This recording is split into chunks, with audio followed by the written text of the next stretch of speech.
Hello dear learners, so in this video we are going to learn about some key features of Arduino programming. So without any further delay, let's get started. So as you can see, I'll start with a new program. So here you can see there are basically two sections of this code. So those are void setup and void loop. So the void setup part basically deals with the section where we actually set up the code.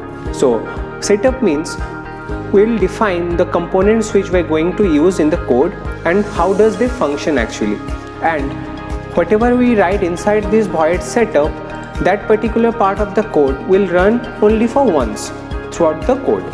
And whereas this void loop is a section where we actually define the working of the code.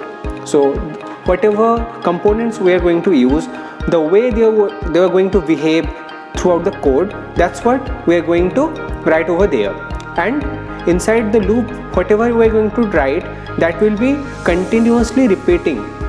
This will be run repeatedly, no matter how long it takes, but this will be in the repeated mode. So now we will start with a new programming where we will define each and every portion of the code. So what we will do, we'll simply remove this part and we'll type a new program over here. So as you can see, this is a particular code where we are using three things. One is a IR sensor, one is a LED, one is a buzzer. So as I have connected an IR sensor with our analog pin of Arduino, which is the A0 pin, so I have to mention it. Similarly, I have connected the LED with the 13th pin of Arduino and a buzzer with the 12th pin of Arduino. So we have to define that. So how we are going to define? So usually we will use a data type that is integer.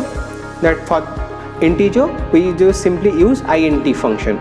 So this is called int function. So why we have used constant? So constant is for throughout the entire code, these three pins will be assigned to these three components. No matter if I make any sort of errors throughout the code later in the later sections, still the code will detect the IR sensor with the A0 pin, the LED with the 13th pin and the buzzer with the 12th pin. So this code basically works like whenever there is an object which is coming in front of the IR sensor, it will detect by the IR sensor, and the moment it detects an object, the LED will glow and the buzzer will buzz. And here you can see there is a serial monitor.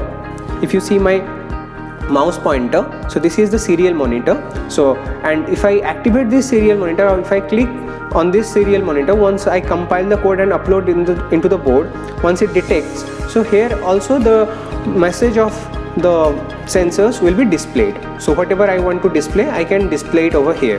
So as you can see here, I have mentioned object detected. This is what I want to be printed in the my serial monitor. So whatever I am going to print, I will be writing over here. So I will discuss that in the later sections. So now for this particular section is being understood. So now, as I have said previously, inside the void setup, what we will be doing, basically we will define the whatever components we are using and their nature. So as you can see here, this is a LED, this is an output device for us, and there is a IR sensor, and that is an input device for us, and there is a buzzer which is an output device for us. And now we have used a pin mode function. So this pin mode function actually defines what sort of pin it is. The component is what sort of pin it does operate as. So as you can see, LED is output device, so that is why inside pin mode LED then output, and as IR is a input device, so inside the pin mode function we have used as input, and as buzzer is output device, similarly we have used inside the pin mode as output. Now as I was mentioning, we have to activate this serial monitor. To activate this serial monitor, we have used this serial.begin function, and inside that inside the brackets we have mentioned 9600. So this 9600 basically refers to the baud rate or the data speed. So at what speed the serial communication takes place or the data transmission takes place, that the rate of that data speed is being defined over here using this baud rate. So this varies, but by default it's being set as 9600. Alright, so now let's come to the main section of the code, that is the void loop, where we define the working of the pins or working of our components. So as you can see, I have used an IR sensor. So here also initially we have mentioned here there is a different variable, that is IR value. So this variable, what it will do, it will actually give the initial position of the IR sensor or initial state of the IR sensor. So as it's 0, so initially it's not holding any value. So the moment the IR sensor detects an object, this value changes.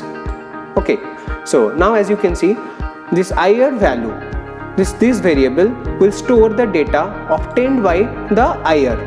So as you can see, there is a function called analog read. So when we write this analog read function, so as it's connected with an analog pin and it's receiving a data, so that is why analog read.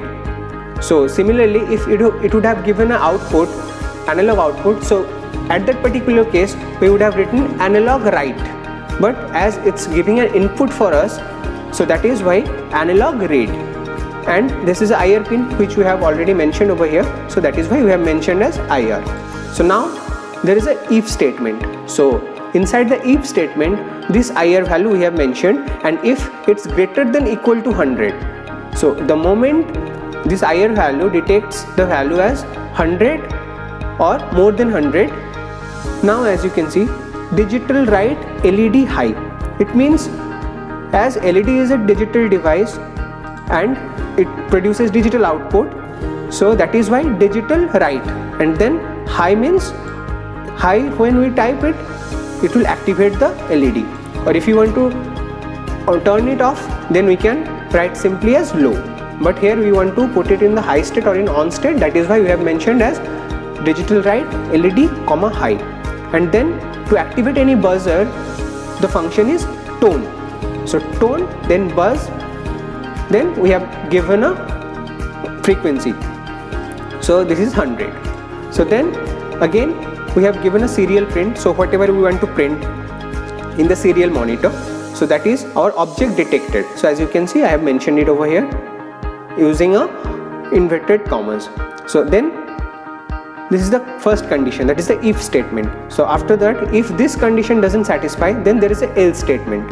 So inside this else statement, in other cases, when the IR value is has a different value apart from 100 or greater than 100, so in those cases, digital write LED low and no tone buzz. It means the LED will be at the low state or in off state, and there will be no tone for the buzzer. And then we have simply closed this. So to check this sort of code, basically what we do, so this is called syntax. So syntax is nothing but a punctuation for the code. So to verify whether we have written the correct code or not, we'll simply have to verify using this compiler button. So the moment if I click it, as you can see, it's asking to save the code, so I will simply save it, and after that, as you can see here, the compilation process is going on. So the compilation process is done now. So as you can see, there are no errors. So after that, already I have mentioned how to select the tools and how to select the ports for the Arduino. So after that, we will simply follow that instruction and we will simply upload it using this upload button, and then our code will run. So that's all for this video. I think now you are able to understand the basics of the Arduino programming, and right now you are able to write your own code. So until then, keep learning and keep having fun.